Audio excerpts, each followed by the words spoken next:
ఆరాధన వెళ్ళక ముందు వాక్య లేఖనాలు చూసుకుందాము. ఈరోజు మొత్తం కీర్తనల నుంచి చూసుకుందాం. ఎక్కువ శాతం ఆరాధన వర్తమానం అంతా కీర్తనలు 48వ అధ్యాయము 1వ వచనం చదువుకుందాం. మన దేవుని పట్టణమందు ఆయన పరిశుద్ధ పర్వతమందు యెహోవా గొప్పవాడును బహు కీర్తనీయుడై ఉన్నాడు. ఏందంట? మన దేవుడు పరిశుద్ధ పట్టణమందు యెహోవా గొప్పవాడు. ఎటువంటి వాడు మన దేవుడు? గొప్పవాడు. గొప్ప దేవుడు చేసిన గొప్ప కార్యముల గురించి ఈరోజు మనం చూసుకుందాం. మన దేవుడు ఎవరట? గొప్పవాడు. యెహోవా గొప్పవాడు. మరి ఈ గొప్పవాడు మనకి ఏం గొప్ప కార్యాలు చేశాడో చూసుకుందాం. మన అంశం ఏంటిది ఈరోజు? గొప్ప దేవుడు చేసిన గొప్ప కార్యములు. మనం నేర్చుకోవాల్సిన పాఠం ఈరోజు గొప్ప దేవుడు చేసిన గొప్ప కార్యములు. యెహోవా గొప్పవాడు. ప్రార్థన చేసుకుందాం ఒక మాట. దేవుడు ఈ వాక్య లేఖనాలను మనం విడిచిపట్టించేటట్టుగా ప్రార్థన చేసుకుందాం. పరిశుద్ధమైన దేవా, పరలోకమందున్న తండ్రి, ఎంత మాత్రం యోగ్యుని కాదు నన్ను ప్రేమించి రక్షించి ఇలా జీవింపజేసి నీ వాక్య లేఖనాలు ప్రభా చదువుతుండగా కొంతని బోధించుచుండగా నా నోటికి నోరై ఉండి మీరే నా నోటికి బూరై ఉండి ప్రభా మాట్లాడండి ప్రభా. ఈ వాక్య లేఖనాలను విరిచి వడ్డించండి, కృపలో బలపరచండి, మాకు బలాన్ని దయచేయమని చేతులకు అప్పచెప్పుకుంటూ వస్తుంటున్నాను. నీచుణ్ణి, దౌర్భాగ్యుణ్ణి, ఎంత మాత్రం యోగ్యుణ్ణి కాదు ప్రభా. పంది వలె ప్రభా లోకంలో పొరిగినటువంటి వాడిని, ఇష్టానుసారమైన జీవితాన్ని జీవించిన వాడిని ప్రభా. ఏమాత్రము ఏం గొప్పవాడని కాదు, ఏమాత్రము మంచివాడని కాదు ప్రభా. ఒకవేళ నా జీవితం అంతా చూసుకుంటే, నా జీవితం అంతా పరిశీలిస్తే ఒక్కరోజు కూడా మంచి పని చేసినటువంటి వాడిని కాను. అయినప్పటికీ నాకు ఇంత ధన్యతనిచ్చారు. నీకు వందనాలు చెల్లించుకుంటూ వస్తుంటున్నాను. అవును తండ్రి, ఈ వాక్య లేఖనాలను ప్రభా విడిచి వడ్డించమని, నీ పిల్లలకి బోధించమని చేతులకు అప్పచెప్పుకుంటూ కృపలో బలపరచమని, నీ హస్తాన్ని నా తలపైన ఉంచి నన్ను నీ చేతులకు అప్పచెప్పుకుంటూ వస్తుంటున్నాను తండ్రి. సమస్త విషయాల్లో తోడుగా ఉండమని, కృపలో బలపరచమని, సాతాను అంధకార శక్తులను బంధించమని యేసు నామమున నీ చేతులకు అప్పచెప్పుకుంటూ మరలా తిరిగి రానేమో నేస్తున్నాము శుద్ధించి ప్రార్థించి అడిగి వేడుకుంటున్నాను తండ్రి. ఆమేన్. ఎవరంట మన దేవుడు? గొప్పవాడు. మరి చేసేటి అని ఏముంటాయి? గొప్పగానే ఉంటాయి.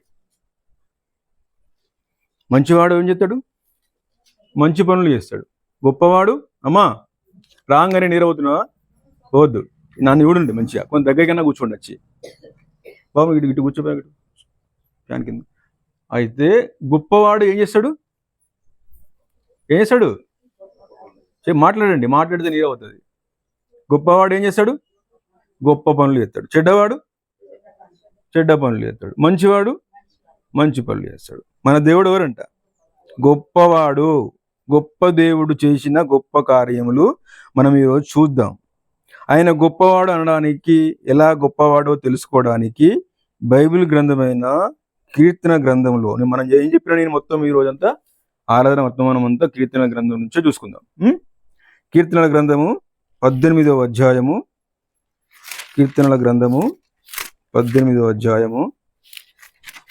50వ వచనం. 18వ అధ్యాయము 50వ వచనం. నీవు నియమించిన రాజునకు గొప్ప రక్షణ కలగజేయువాడవు, అభిషేకించిన దావీదునకు అతని సంతానమునకును నిత్యము కనికరము చూపువాడవు. ఏం చేసిండంట మన దేవుడు?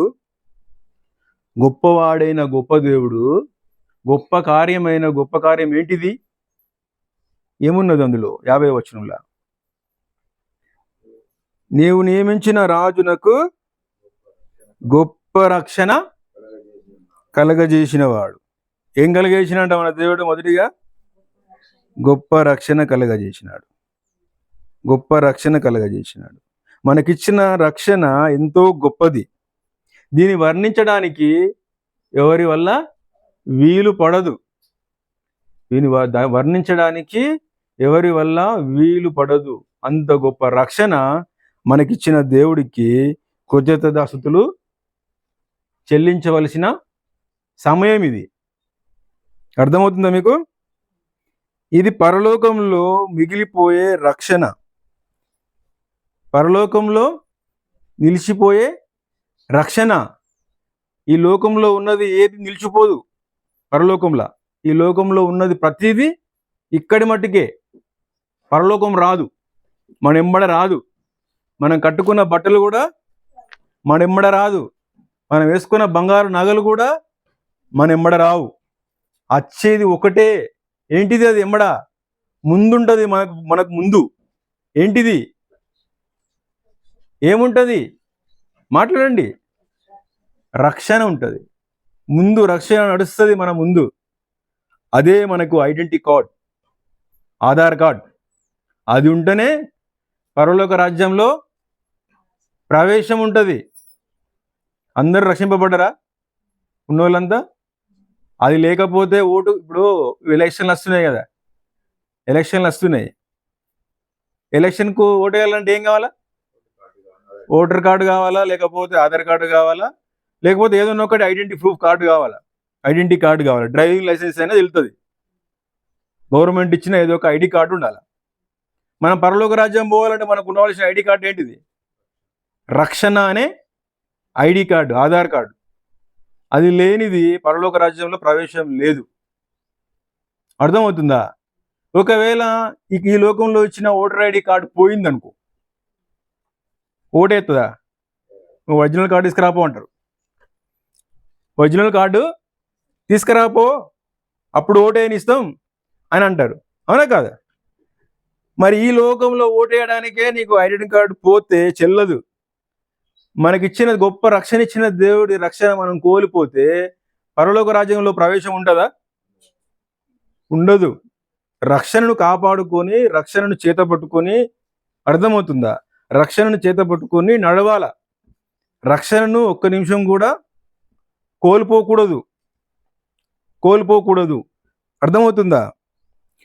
మన పాపంలో కొరకే ఈ రక్షణ ఇచ్చినాడు. మన పాపాల నిమిత్తం, మన పాపంలో చేసిన పాపాలకి పరలోక రాజ్యానికి మనం పోవడానికి అర్హులం కానప్పుడు దేవుడు వీడికి అర్హత కోల్పోయినాడు, పరలోక రాజ్యానికి రావడానికి అర్హత కోల్పోయినాడని ఇంత గొప్ప రక్షణని మనకు అనుగ్రహించినాడు.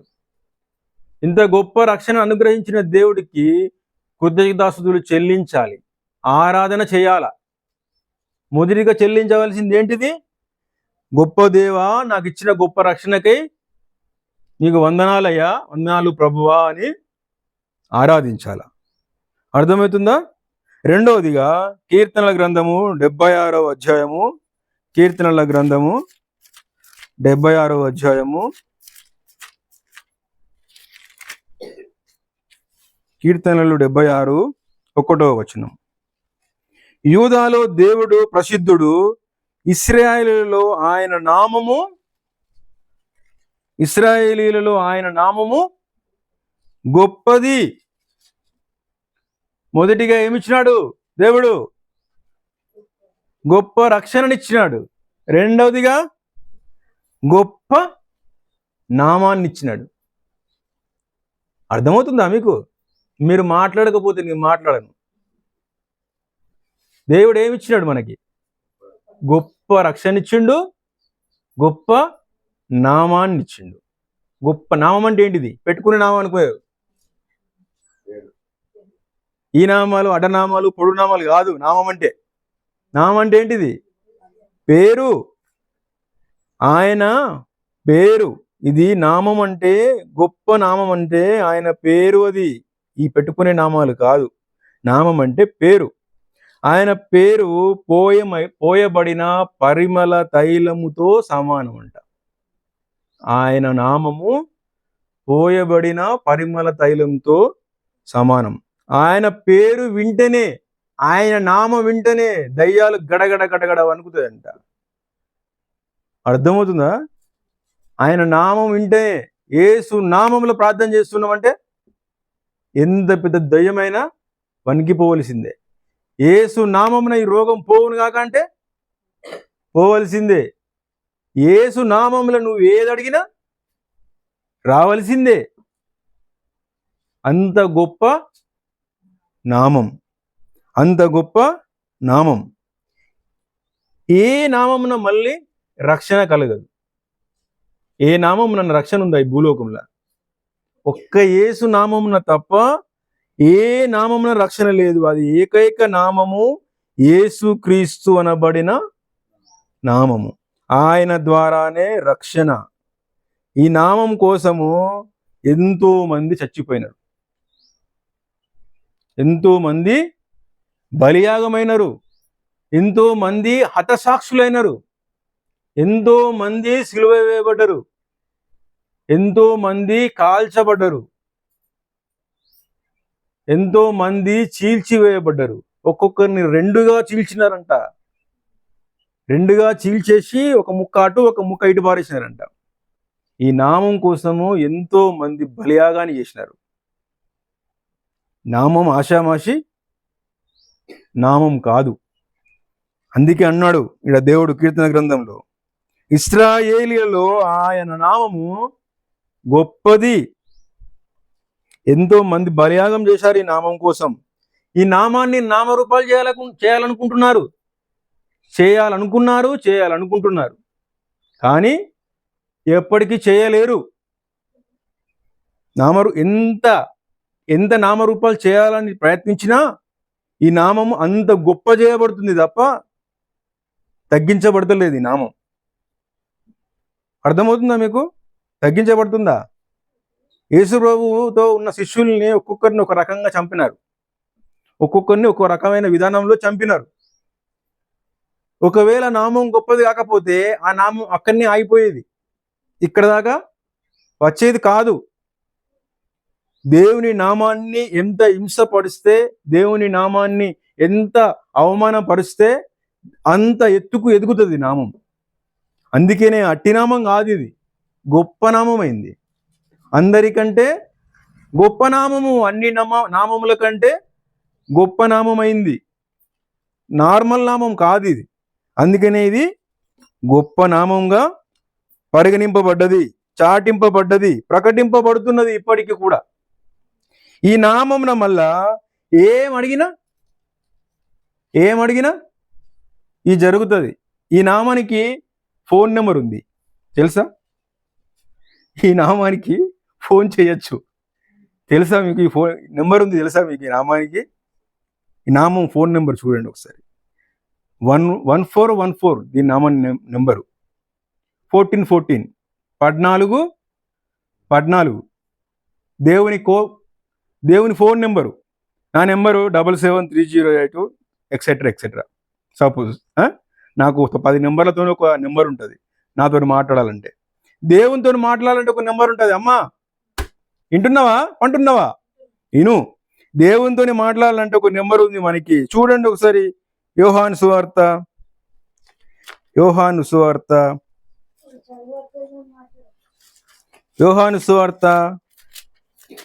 14 ఏంటిది ఇంకోటి చెప్పాను కదా ఇంతకుముందు, 14 14 నా నామమున మీరు నన్నేమి అడిగినను నేను ఏంటిదంట, ఏం చేస్తారంట, చేస్తారంట. నా నామమున మీరు నన్ను ఏమడిగినను చేతును. వీడికి రావాలా మనం దేవుడితో మాట్లాడాలంటే? ఏం రావాలా? యోహాను సువార్త 14 నెంబర్ చదివితే మనకి ఇక్కడ చెప్తాడు దేవుడు, నేను మాట్లాడతా, నీతో నేను మాట్లాడతా, నువ్వు నన్ను అడుగు నా నామంలా, నేను నీకు ఇస్తా అంటున్నాడు. మరి దేవునికి ఒకటే నెంబర్ ఉందా? నాకు అది 2 నెంబర్లు ఉన్నాయి, మాకు 3 నెంబర్లు ఉన్నాయి. ఒకటి షాపులు ఉంటుంది, ఒకటి ఇంట్లో ఉంటుంది, ఇంకొకటి జేబులు ఉంటుంది వేరే కాడ. 3 నెంబర్లు ఉన్నాయి. మా దేవునికి కూడా ఇంకొక నెంబర్ ఉంది దేవుడికి. ఈర్మియా గ్రంథము అది 333, ఇది 1414 కదా, ఇది 333 ఇంకో నెంబరు. ఈర్మియా 33 ఈర్మియా చదవండి ఎవరు? 33 33 33 3 33 కాదు 33 3 333 క్షమించండి. నాకు మొరపెట్టుము, నేను నీకు ఉత్తరం ఇచ్చేదను. నీవు గ్రహింపలేని గొప్ప సంగతులను, గూఢమైన సంగతులను నీకు తెలియజేసేదను. చూసావా, దేవుడి నామమున ఏమడిగినానంట? గూఢమైన సంగతులు తెలియపరచాడట దేవుడు.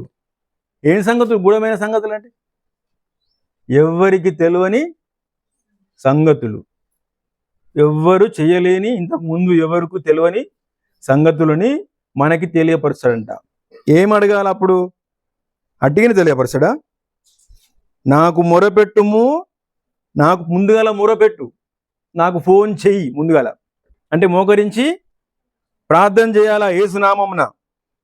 అప్పుడు నీకు ఉత్తరం ఇచ్చేదను. నీవు గ్రహింపలేని గొప్ప సంగతులను, గూఢమైన సంగతులను నీకు తెలియజేయుదును.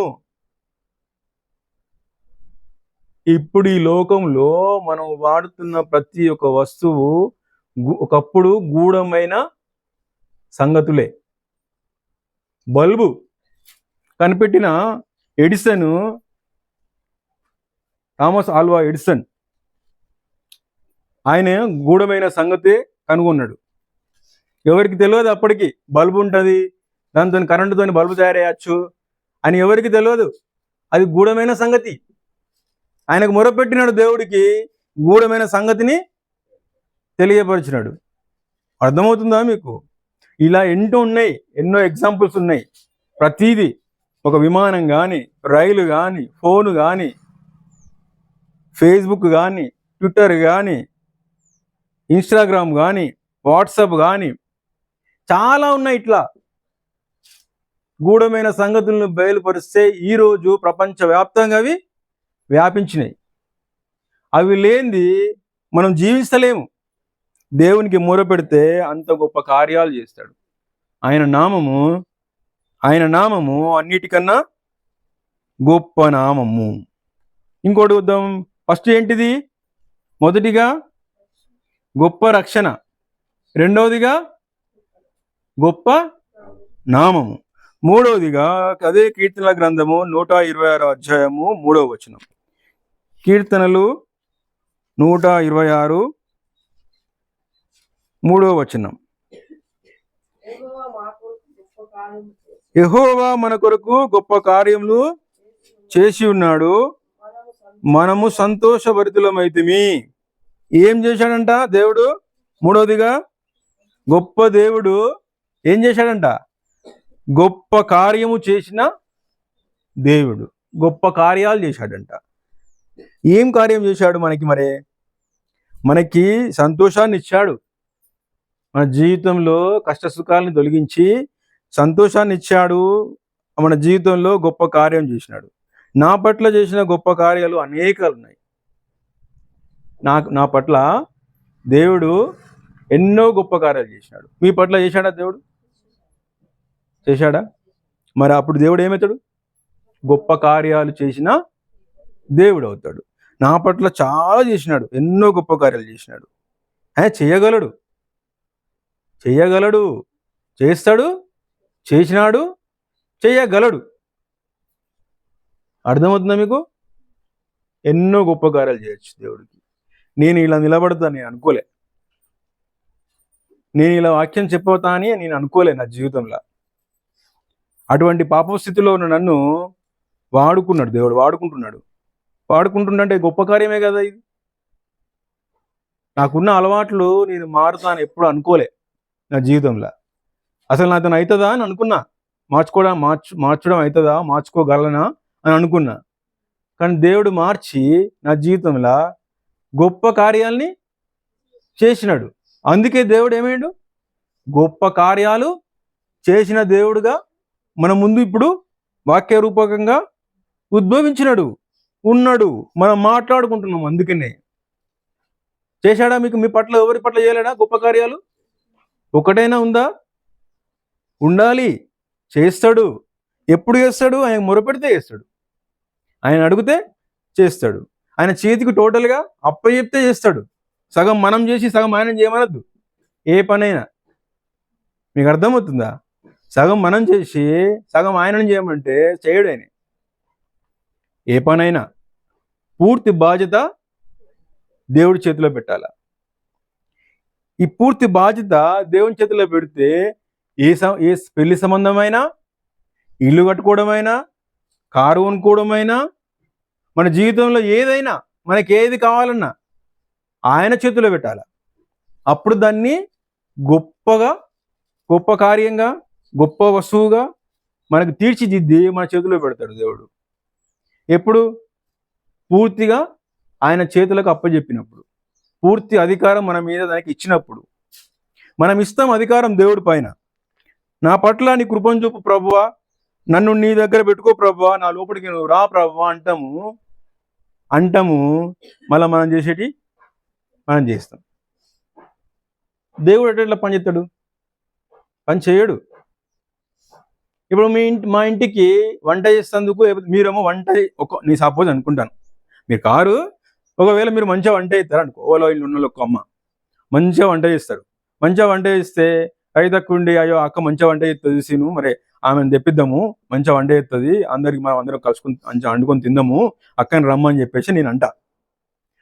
అంటే మేము చెప్పిన అక్క రండి అని చెప్పిన.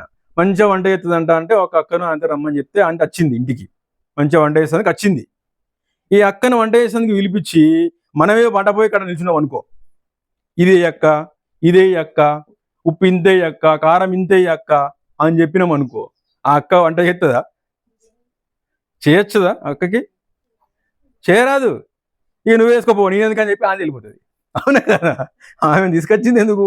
వంట చేసేందుకు తీసుకొచ్చినావు. ఆమె కొంచెమే అక్క, అయ్యో తక్కువ, మరి బాగా మామూలు కారం తింటారు, తక్కువ తింటారు కారం, అవన్నీ నీకు అనవసరం.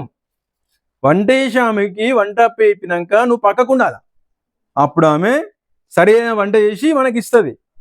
ఇప్పుడు సపోజ్ నేను మా పెద్దమ్మాయికి పెళ్లి సంబంధం చూడమని చెప్తున్నా కొద్దిమందికి సేవకులకి, చూడండి 1-2 సంవత్సరం లోపట్ల పెళ్లి చేద్దామని. తొందర ఏం లేదు, 1-2 సంవత్సరం లోపట్ల పెళ్లి చేద్దామని చెప్పేసి నేను అనుకొని చూడమని చెప్తుంటే, నేను చూడమని చెప్పినా, దేవుడు కూడా చూడమని చెప్పేసి, ఇక దేవుడికి చెప్పేసి నా ప్రయత్నాలు నేను చేసింది అనుకో, దేవుడికి అప్పచెప్పి నా ప్రయత్నాలు నీ చేసింది అనుకో, దేవుడికి అప్పచెప్పిన దానికి ఫలితం ఉంటుందా? దేవుడు వివాహము అన్ని విషయాల్లో ఘనమైనది, అది దేవుడు నిర్ణయించిన విషయం. అది జీవిత భాగస్వామిని దేవుడు నిర్ణయిస్తాడు, అది మనము నిర్ణయించలేము. అది దేవుడు కనుగొంటాడు, దేవుడు ఆల్రెడీ పుట్టించినాడు కావచ్చు, అది మనం వెతుకుతూ దొరకడు. దేవుడికి తెలుసు ఎక్కడ పుట్టించాడో, అది మనం అందుకు తీసుకురావాలి. దేవుడు మనం తీసుకొచ్చి ముందు పెట్టాలా, ముందున పెడతాడు. ఎప్పుడు పెడతాడు? మనం సైలెంట్గా కూర్చున్నప్పుడు. ఇక మళ్ళీ మనం ఎవరిని కదిలియద్దు, చెప్పి పెట్టాలా, దేవుడికి చెప్పి పెట్టాలా. ఎప్పుడు సంవత్సరం అవుతుందా, 2 సంవత్సరం అవుతుందా, 6 సంవత్సరాలు అవుతుందా, దేవుని ఇష్టం. అది మనం అనుకున్నాము చెప్పాలా, అయిపోయింది. అది ఆయన ఇష్టము. ఎప్పుడైనా ఇవ్వచ్చు, రేపే ఇవ్వచ్చు, చెప్పలేం. 6 సంవత్సరాలు కావచ్చు, అప్పటి వరకే మంచిగా ఉంటుంది కావచ్చు వాళ్ళ జీవితం. తొందరపడద్దు. దేవుడి దగ్గర ఆయన చేతిలో పెడితే దాన్ని గొప్ప కార్యంగా చేస్తాడు. మన జీవితంలో ఇప్పటికి చేస్తాడు, చెయ్యగలడు కూడా అతను. అందుకని తనకి వందన స్తుతులు చెల్లించాల. మనం వచ్చింది ఎందుకు? గొప్ప రక్షణ ఇచ్చిన దేవుడికి స్తుతులు చెల్లించాలి ఒకటిగా. రెండవదిగా ఏమి ఇచ్చాడు దేవుడు మనకి? రక్షణ తర్వాత గొప్ప నామాన్ని ఇచ్చినాడు, నామాన్ని బట్టి స్తుతులు చెల్లించాలి. మూడవదిగా గొప్ప కార్యాలను చేసినాడు మన జీవితం పట్ల, అందుకని తనను ఆరాధించాలి. నాలుగవదిగా చూద్దాం రండి, కీర్తనల గ్రంథము 94, 19వ వచనం. నా అంతరంగమందు విచారములు హెచ్చగా నీ గొప్ప ఆదరణ నా ప్రాణముకు నెమ్మది కలగజేయుచున్నది. ఏంటిదంట ఆయన ఇచ్చింది? గొప్ప ఆదరణ. ఇవాళ అన్ని మనం గొప్పయే అవుతున్నాం. గొప్ప రక్షణ, గొప్ప నామము, గొప్ప కార్యము, గొప్ప ఆదరణ. గొప్ప ఆదరణ కలగజేసిన దేవుడు, ఆదరణకర్తయగు దేవుడు. మనకు కష్టాలు వచ్చినప్పుడు ఆదరించేవాడు. ఒకని తల్లి తన్ను ఆదరించినట్లుగా నేను నిన్ను ఆదరించుదును అన్నాడు. తల్లిలాగా ఆదరించేవారు నన్ను ఉంటారు ఆ భూమి మీద? ఎవరు ఉండరు, ఒక దేవుడు తప్ప. ఆయన ఎవరు? ఆదరణకర్త. తల్లి లాంటి ఆదరణ. గుండె చెదిరిన వారిని బాగు చేసేవాడు, బాగు చేసి ఆదరించే దేవుడు గుండె చెదిరిన వారిని. చాలాసార్లు చాలా మందికి మనకి గుండె చెదిరిన సమయాల్లో దేవుడిని గుర్తు చేసుకోవాలి. అర్థమవుతుందా మీకు? మాట్లాడద్దు నాని. దేవుణ్ణి గుర్తు చేసుకోవాలి. గుండె చెదిరిన వారిని ఆదరించే దేవుడు, ఆదరణకర్త అయిన దేవుడు, ఒక తల్లిలాగా ఆదరించే దేవుడు. ఆదరించాడా మీ జీవితంలో? ఆదరించినాడా? ఎన్ని విషయాలలో ఆదరించినాడు? అన్ని విషయాల్లో ఆదరణ చేసినాడు. అన్ని విషయాల్లో ఆయన చేసిన కార్యాలు గొప్పవి, ఆయన నామము గొప్పది, ఆయన రక్షణ గొప్పది, ఆయన ఆదరణ కూడా గొప్పదే. తల్లి కంటే గొప్పదంట. తల్లిదండ్రుల కంటే ఆదరించే నామం అనేది, ఆదరించే ఆదరణకర్త. అవునా? ఆదరించే ఆదరణకర్త. ఐదవదిగా కీర్తనల గ్రంథము 21 అధ్యాయము 5వ వచనం. కీర్తనలు 21:5 వచనం. నీ రక్షణ వలన అతనికి గొప్ప మహిమ కలిగెను. ఏంటిదంట? ఐదవదిగా గొప్ప మహిమ కలుగజేసిన మహిమ కలిగిన దేవుడు. ఎవరు? ఐదవదిగా మహిమ కలిగిన దేవుడు, గొప్ప రక్షణ ఇచ్చిన దేవుడు, గొప్ప నామం కలిగిన దేవుడు, గొప్ప కార్యము చేసిన దేవుడు, గొప్ప ఆదరణకర్త అయిన దేవుడు, గొప్ప మహిమ కలిగిన దేవుడు. ఆయన ఏమి చేసినా మహిమనే. అవునా కాదా? వింటున్నారా నా మాట? ఏం చేసినా మహిమనే. ఆయనే మహిమ కలిగినవాడు. మహిమ కలిగినవాడు ఏం చేసినా మహిమనే. అవునా కాదా? తన మహిమను మన కొరకే ఇచ్చినాడు. తన మహిమను మన కొరకే ఇచ్చిన మహిమ కలిగిన దేవుడు. మనకు మహిమ ఇచ్చినాడా లేడా? మహిమ వస్త్రాలను ఇచ్చినాడా లేడా దేవుడు? మరి తన మహిమను మనకిచ్చిన దేవుడు. మన కొరకై తను కలవరి శిలువలో తన మహిమను అర్పించిన దేవుడు, తన ప్రాణాన్ని అర్పించిన దేవుడు, తన సమస్తాన్ని మన కొరకై అర్పించిన దేవుడు. ఎన్ని చేసినాడు మన దేవుడు? మన ఇప్పుడు ఎన్ని విషయాల గురించి తెలుసుకున్నాం? మనము 5 విషయాల గురించి తెలుసుకున్నాం. ఈ 5 విషయాలను బట్టి దేవుడికి ఆరాధన చేయవలన వారంగా ఉంటాం మనం. అర్థమవుతుందా? ఇంకను మనల్ని కాపాడేవాడు, తను మనల్ని కాపాడేవాడు, ఆదరణకర్త అయిన దేవుడు. ఇప్పుడు మనం వింటున్నాం కదా, ఇప్పుడు యూట్యూబ్లో వింటున్నామా? ఏం వింటున్నాం? యూట్యూబ్లో యుద్ధం జరుగుతున్నది. ఇరాన్కి, ఇజ్రాయేల్కి ఏం జరుగుతున్నది? యుద్ధం జరుగుతుంది. దాదాపు ఎన్ని రోజులు అవుతుందంట తెలుసా? 200 రోజులు దాటిపోతుంది ఇప్పటికీ యుద్ధం జరగబట్టి. ఎందుకు జరుగుతుంది యుద్ధం? ఆధిపత్య పోయిది, ఆధిపత్యం కోసం చాలా రోజుల నుంచి జరుగుతుంది. స్వతంత్రం వచ్చి, ఇజ్రాయెల్కు స్వతంత్రం వచ్చి 1948వ సంవత్సరంలో స్వతంత్రం వచ్చింది ఇజ్రాయెల్కి. మనకి 1947 సంవత్సరంలో వచ్చింది ఆగస్టులో. వాళ్లకు మనకి తేడా, మనకు వచ్చిన తర్వాత 9 నెలలకి ఇజ్రాయెల్కి స్వతంత్రం వచ్చింది. అప్పటి నుంచి ఇప్పటిదాకా యుద్ధం చేస్తూనే ఉన్నారు వాళ్ళ మీద. వాళ్ళ జనాభా అప్పుడు స్వతంత్రం వచ్చినప్పుడు వాళ్ళ జనాభా 5 లక్షల మంది అంట. ఎంత? 5 లక్షల మంది అంటే మన హైదరాబాద్లో సగం కూడా కాదు. చిన్న దేశం. అమ్మా అర్థమవుతుందా? ఏమర్థమైంది? పన్ను పోయింది. ఎత్తుకపోయిన వాడు వచ్చి పండద్దు, ఆడు కాసుకొని కూర్చుంటాడు మన కోసం. అటక్కని దొరకడతాడు, అటక్కని దొరకడుకుంటాడు. అబ్బా దొరికిందిరా బిడ్డ అనుకుంటాడు. అర్థమవుతుందా? ఎన్ని సంవత్సరాలు అవుతుంది వాళ్ళకి స్వతంత్రం వచ్చంటే మనకు వచ్చినాక ఆ 9 నెలలకు స్వతంత్రం వచ్చింది. అప్పటి నుంచి ఇప్పటి వరకు వాళ్ళ మీద యుద్ధాలు జరుగుతూనే ఉన్నాయి. ఎన్ని దేశాలు తెలుసా? ఎన్ని దేశాలు యుద్ధాలు చేస్తున్నాయి తెలుసా? వాళ్ళ చుట్టూ ఉన్న దేశాలన్నీ 9 దేశాలు యుద్ధం చేస్తున్నాయి. ఎప్పటి నుంచి స్వతంత్రం వచ్చినప్పటి నుంచి వాళ్ళకి ఎవరికి ఇష్టం లేదు స్వతంత్రం రావడం, వాళ్ళ దేశానికి స్వతంత్రం రావడము ఎవరికి ఇష్టం లేదు. అప్పటి నుంచి ఇప్పటిదాకా యుద్ధం చేస్తూనే ఉన్నారు. వాళ్ళు ఎంతమంది తెలుసా? 24 కోట్ల మంది. వీళ్ళు ఎంతమంది? ఇప్పటికి 24 కోట్ల మంది ఉన్నారు. ఇప్పుడు వాళ్ళు ఎంతమంది? ఇజ్రాయెల్ 92 లక్షల మంది. ఎంత? 92 లక్షల మంది ఎక్కడ? 24 కోట్ల మంది ఎక్కడ? అయినా వాళ్ళ మీద ఇప్పటి వరకు ఏ యుద్ధం కూడా గెలవలేరు.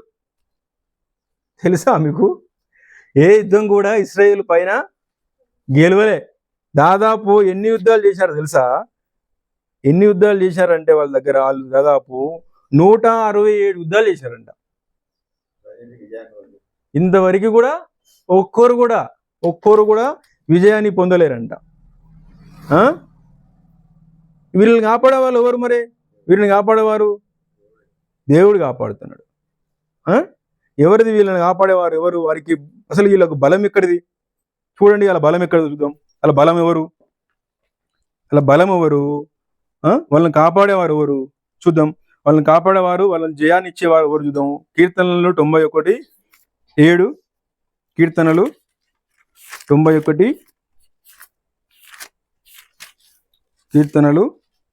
91:7 నుంచి 14 వరకు చదువుకుందాం.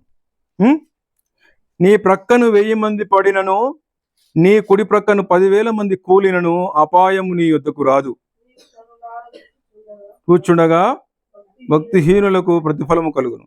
యెహోవా నీవే నా ఆశ్రయము అని నీవు మహోన్నతుడైన దేవుని నీకు నివాస స్థలముగా చేసుకుని ఉన్నావు. నీకు అపాయమేమీ రాదు, ఏ తెగులను నీ గుడారమును సమీపించదు. నీ మార్గములన్నిటిలో నిన్ను కాపాడుటకు ఆయన నిన్ను గూర్చి తన దూతలకు ఆజ్ఞాపించును. నీ పాదములకు రాయి తగలకుండా వారు నిన్ను తమ చేతుల మీద ఎత్తుకొనుదురు. ఏందంట? పాదం తగలకుండా ఎత్తుకుంటారంట. నీవు సింహములను నాగుపాములను త్రొక్కెదవు, కొదమ సింహములను భుజంగములను అనగద్రొక్కెదవు. అతడు నిన్ను ప్రేమించుచున్నాడు గనుక నేను అతనిని తప్పించెదను. ఏంటిది వీళ్ళ బలము? వీళ్ళని తప్పించేవారు ఎవరు? దేవుడు. వాళ్ళని కాచేవాడు ఎవరు? సర్వోన్నతుడైన దేవుడు, మహిమ కలిగిన దేవుడు. ఆ దేవుడు కాపాడుతున్నాడు కాబట్టి ఇన్నిసార్లు యుద్ధం జరిగినా వాళ్ళ మీద ఎవరు గెలవట్లేదు వాళ్ళ మీద. గెలవరు కూడా. ఎందుకంటే వాళ్ళ తరపున యుద్ధం చేసాడు ఎవరు? దేవాది దేవుడు మీద గెలుస్తారు ఎవరన్నా మనుషులు? గెలవలేరు. వాళ్ళ దగ్గర ఉన్న ఆయుధ సామర్థ్యము ఎంత గొప్పదనంటే మొన్న ఇరాన్లో ఒక ఆయుధ సముదాయం కలిగిన ఒక గోడౌన్ కూల్చేశారంట వాళ్ళు. అది వీళ్ళకు కూడా తెలియదంట. వాళ్ళ దేశంలో కూల్చేసిన ఒక దాన్ని వీళ్ళు చెప్పేదాకా వాళ్ళకి తెలియదు. ఒక దేశం మీదకి ఒక దేశం రాకెట్ పంపించినప్పుడు రాడార్స్ గుర్తించి మన దేశం మీకు ఒక దాడి చేస్తుందని చెప్పేసి గుర్తించి దాన్ని గాలిలో లేపేస్తాయి, గాలిలో పేల్చేస్తాయి. కానీ వీళ్ళ దగ్గర ఉన్న టెక్నాలజీ ఏంటి తెలుసా? వాళ్ళు కూల్చేసి వీళ్ళు చెప్పేదాకా వాళ్ళకి తెలియదు. ఇంకా అర్థమవుతుందా? అంటే మా గురించి తెలుసుకోండి, మా శక్తి సామర్థ్యాలు ఏంటో తెలుసుకోండి అని ఇరాన్ వాళ్ళకి తెలియపరిచినారు వాళ్ళు మొన్న ఒక సంఘటనలో, యుద్ధంలో. వాళ్ళ శక్తి సామర్థ్యాలు మామూలు కావు. వాళ్ళు తలుచుకుంటే ఏమైనా చేయగలరు. ఎందుకంటే వాళ్ళ చేతుల్లో దేవుడు ఉన్నాడు. వాళ్ళు దేవుని చేతుల కింద ఉన్నారు, దేవుని హస్తంలో ఉన్నారు. వాళ్ళు ఎక్కడ ఉన్నారు? వాళ్ళు దేవుడి హస్తం చేతి కింద ఉన్నారు. వాళ్ళు దేవుడి చేతి కింద ఉన్నారు. వాళ్ళని కాపాడేవాడు కునుకడు నిద్రపోడు. ప్రపంచమే వాళ్ళ గుప్పిట్లో ఉన్నది. ఒక్కరోజు ఫేస్బుక్ ఆపేసినాం అనుకో, ఒక్కరోజు ఇన్స్టాగ్రామ్ ఆపేసినాం అనుకో, ఒక్కరోజు యూట్యూబ్ ఆపేసినాం అనుకో, ప్రపంచమే తలకిందులు అవుతుంది. అవన్నీ వాళ్ళ చేతులు ఉన్నాయి. ఇవన్నీ తయారు చేసింది యూదులే, ఇవన్నీ తయారు చేసింది ఇశ్రాయేలీయులే. అర్థమవుతుందా? ఇప్పుడు ప్రపంచం అంతా దేని మీద ఆధారపడుతుంది? టెక్నాలజీ పైన ఆధారపడుతుంది. ఇక్కడ ఉండి ఎక్కడో ఉన్నదాన్ని ధ్వంసం చేస్తున్నారు. అక్క ఇక్కడే ఉండి ఇంట్లో కూర్చోండి ఎక్కడో ఉన్నదాన్ని పేల్చున్నారు, ధ్వంసం చేస్తున్నారు. అంత టెక్నాలజీ ఉంది వాళ్ళ దగ్గర. ప్రపంచం అంతా కూడా అదే టెక్నాలజీ నమ్ముకున్నది. ఒక్కవేళ ఆ టెక్నాలజీని వీళ్ళు ఆపేసిరు అనుకో, ఆ టెక్నాలజీని ప్రపంచం దేశాలంతా అందరికీ ఆపేసిరు అనుకో, మన పరిస్థితి ఏంది? అసలు ఎవరైనా గెలవగలమా? ఈ టెక్నాలజీ అంతా ఎవరి చేతుల్లో ఉన్నది? ఇప్పుడు యూదుల చేతుల్లో ఉన్నది. దేవుడు అట్టినే కాలేడు. దేవుడు ఇష్టానుసారంగా తయారు చేయించలేదు ఇవన్నిటిని. ప్రపంచం అంతా వీటి మీద ఆధారపడుతుంది, ఇప్పుడు టెక్నాలజీ మీద ఆధారపడుతుంది. కానీ ఆ టెక్నాలజీ అంతా ఎవరి చేతుల్లో ఉన్నది? యూదుల చేతుల్లో ఉన్నది. ఏం చేసినా వాళ్ళని ఓడించే వారు ఇప్పటికీ పుట్టలేరు, పుట్టపోరు కూడా. అంత శక్తి సామర్థ్యాలు ఇచ్చిన దేవుడు మరి మనకివ్వడా? వాళ్ళ దేవుడు మన దేవుడు కాడా? వాళ్ళకు నమ్మకం ఉన్నది, మనకు నమ్మకం లేదు అంతే. వాళ్ళకు విశ్వాసం ఉంది, మనకు విశ్వాసం లేదు అంతే. అమ్మా పడుకోవద్దు. ఎందుకు వచ్చినా మనము ఇంటికైనాక పడుకో కదా, సాతాను వచ్చినప్పుడు అని తన్ని తరిమేయాలి, అని అంగవేటి గుద్దాల స్పీకర్. అర్థమవుతుందా? ఏంటి మనం వచ్చి అర్ధగంట కూడా కాలే, ఇప్పటికి 10 సార్లు పడుకుంటున్నారు. ఏంటిది మనకున్న దేవుడు? ఇప్పుడు అపాయాల నుంచి జయాల్ని పొందించే దేవుడు. ఎంతటి అపాయం వచ్చినా కాపాడే దేవుడు. కుంగిపోకూడదు, మనం బలపడాలా. దేవుని వాక్యాన్ని చేతపట్టుకొని బలపడాలా, ఆరాధన చేయాలా, ప్రార్థన చేయాలా. అర్థమవుతుందా? బలపడాలంటే అలా బలం ఏంటి? దేవుడు 18 కీర్తన 81:1 చూడండి. కీర్తన 81:1 మనకు బలమై ఉన్న దేవునికి ఆనందగానం చేయుడి, యాకోబు దేవుని బట్టి ఉత్సాహధ్వని చేయుడి. ఎవరిల్లు? బలమై ఉన్న దేవుడు. వాళ్ళ బలం ఏంటిది? ఇశ్రాయేలుల బలము ఇదే. ఈ వాక్యమే వాళ్ళకి బలము. బలమై ఉన్న దేవునికి ఆనందగానం చేస్తారు వాళ్ళు. బలమై ఉన్న దేవుడికి కృతజ్ఞతాస్తుతులు చెల్లిస్తారు వాళ్ళు. ఉత్సాహధ్వని చేస్తున్నారు వాళ్ళు. అందుకనే వాళ్ళకి ఆ బలం. అర్థమవుతుందా మీకు? అందుకనే అంతటి బలం వాళ్ళకి. శత్రువుల్ని ఓడించే శక్తి ఇచ్చినాడు వాళ్ళకి. శత్రువుల్ని, వాళ్ళ పన్నాగాల్ని ఎట్లా తరిమి కొట్టాలనో ఇచ్చినాడు దేవుడు వాళ్ళకి. వాళ్ళ ఇశ్రాయేలు వాళ్ళ భాగ్యము ఎంతో గొప్పది. ఇశ్రాయేలు నీ భాగ్యం ఎంతో గొప్పది అని ద్వితీయోపదేశకాండంలో 33:29 చెప్తాడు దేవుడు. ఒకసారి చదవండి, ద్వితీయోపదేశకాండం 33:29. 33:29. ఇశ్రాయేలు నీ భాగ్యం ఎంత గొప్పది, యెహోవా రక్షించిన నిన్ను పోలిన వాడెవడు? ఆయన నీకు సహాయకరమైన కేడము, నీకు ఔన్నత్యమును కలిగించు ఖడ్గము. నీ శత్రువులు నీకు లోబడినట్లుగా వారు వేషము వేయుదురు. శత్రువులు ఏతరట లోబడినట్టు వేషం వేసినా కూడా వాళ్ళు జయం పొందలేరు. ఇశ్రాయేలుల మీద గెలుపును సాధించలేక ఇరాన్ వాళ్ళు, మిగతా వాళ్ళు ఏం చేస్తున్నారు? ఇప్పుడు అమ్మా వేషం వేస్తున్నారు. ఏం వేషాలు వేస్తున్నారు? ఒకటి ఎగ్జాంపుల్ చెప్తా మీకు బాపు. ఎగ్జాంపుల్ ఏం వేషం చెప్తున్నా తెలుసా మీకు? ఇప్పుడు అక్కడ ఇరాన్లో యుద్ధం జరుగుతుంది కదా, ఇరాక్ను ప్లస్ మన ఇజ్రాయెల్ యుద్ధం జరుగుతున్నది. అక్కడ యుద్ధ సామాగ్రిని, అక్కడ తుపాకుల్ని, రాకెట్ లాంచర్ని పేల్చే వాళ్ళంతా పెద్ద పెద్ద వాళ్ళు కాదు, చిన్న చిన్న పిల్లలు 10 నుంచి 20 సంవత్సరాల లోపు పిల్లలు. చిన్న పిల్లల్ని యుద్ధ సామాగ్రిలు మోపించుకుంటూ వాళ్ళకి యుద్ధ రీతులు నేర్పించి వాళ్ళతోటి యుద్ధం చేపిస్తున్నారు. ఇది ఒక రకమైన మోసము, ఇది ఒక రకమైన వేషం. ఈ వేషం ఏం వేషం అని అంటే, ఇది ఎందుకు వేషం వేస్తున్నారంటే ఇశ్రాయేలీయులని బదనం చేయడానికి కోసం. ఎందుకు బదనం చేయడానికి కోసం అని అంటే, రేపు వీళ్ళు యుద్ధం జరుగుతున్నది. యుద్ధం జరిగితే ఏమవుతుంది? యుద్ధంలో యుద్ధ భూములు ఉన్న వాళ్ళు ఏం కావాలా?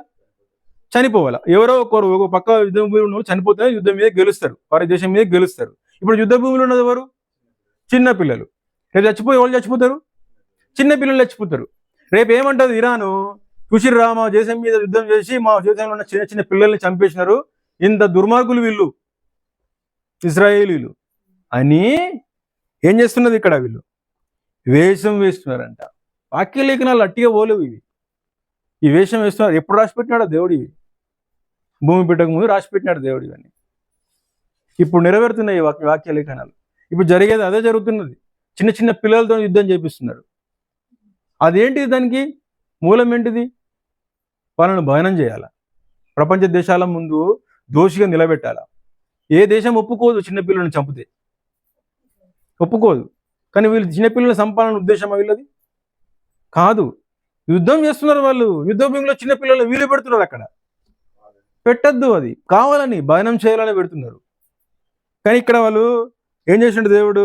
ఇక్కడ ఏం చేసినాడు? నీకు ఔన్నత్యము కలిగించు ఖడ్గము నీ శత్రువులు నీకు లోబడినట్లుగా వారు వేషం వేదురు, నీవు వారి ఉన్నత స్థలములను తెక్కుదు. వాళ్ళు వేషం వేసినా ఏం చేసినా దేవుడు వాళ్ళకు జ్ఞానం ఇచ్చినాడు. వాళ్ళ ఉన్నత స్థలాలను తొక్కుతారు వాళ్ళు. వాక్యం చెప్తున్నది ఇది, నేను చెప్పేది కాదు. వాళ్ళు గొప్పవాళ్ళు. ఇజ్రాయేలు నీ భాగ్యం ఎంత గొప్పది. ఇజ్రాయేలు అంటే వాళ్ళేనా? ఇశ్రాయేలు అంటే ఎవరు? అందరము, మనం కూడా ఇశ్రాయేలులమే. అబ్రహాము కుమారులైన ప్రతి ఒక్కరు, విశ్వాసులమైన ప్రతి ఒక్కరము అబ్రహాము కుమారులమే. అబ్రహాము కుమారులు అందరూ ఎవరు? ఇశ్రాయేలీయులే. ఇందులో మనకు కూడా ఉంది ఇందులో భాగం. అర్థమవుతుందా మీకు? ఇంత గొప్ప దేవుడికి మనం కృతజ్ఞతాస్తుతులు చెల్లించాలి. ఏంటిది మనం చూసుకున్న ఇంతకుముందు? చెప్పండి, చెప్పారు ఒకరు, మర్చిపోయినట్టురా. ఏమిచ్చాడు దేవుడు మనకు? మొదటిగా గొప్ప రక్షణ ఇచ్చినాడు, రెండవదిగా గొప్ప నామాన్ని ఇచ్చినాడు, మూడవదిగా గొప్ప కార్యాన్ని చేసిన దేవుడు, నాలుగవదిగా గొప్ప ఆదరణకర్తగా ఉన్న దేవుడు, ఐదవదిగా గొప్ప మహిమ కలిగిన దేవుడు. ఇట్టి దేవుడికి మనం ఆరాధన చేయాలి. ఇంత గొప్ప రక్షణ ఇచ్చిన దేవుడికి, ఇంత గొప్ప నామాన్ని ఇచ్చిన దేవుడికి, ఇంత గొప్ప కార్యాలు చేసిన దేవుడికి, ఇంత గొప్ప ఆదరణ ఇచ్చిన దేవుడికి, ఇంత గొప్ప మహిమను మనకు కలగజేసిన దేవుడికి కృతజ్ఞతాస్తుతులు చెల్లించడము మన కనీస కర్తవ్యము, కనీస ధర్మము.